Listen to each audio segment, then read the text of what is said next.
নমস্কাৰ বন্ধু বান্ধৱীসকল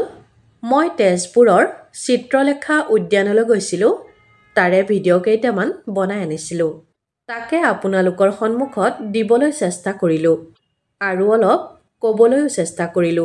যদি ভুল হয় ক্ষমা কৰি দিব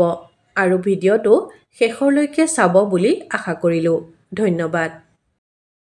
এয়া চিত্ৰলেখা উদ্যান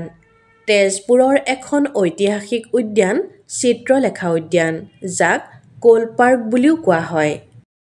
1906 চনত সেই সময়ৰ উপায়ুক্ত HWG কোলে তেজপুৰৰ বিভিন্ন ঠাইত আলায়াথানি হৈ পৰি থকা মনোমোহা শিলত খোদিত মূৰ্তি গোটাই লৈ এক উদ্যান গঢ়াৰ চেষ্টা চলাইছিল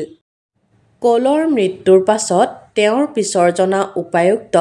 FW ষ্টঙে কোলৰ স্মৃতিত এই উদ্যানখন সম্পূৰ্ণ কৰে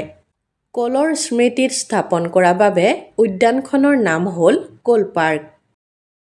আনহাতে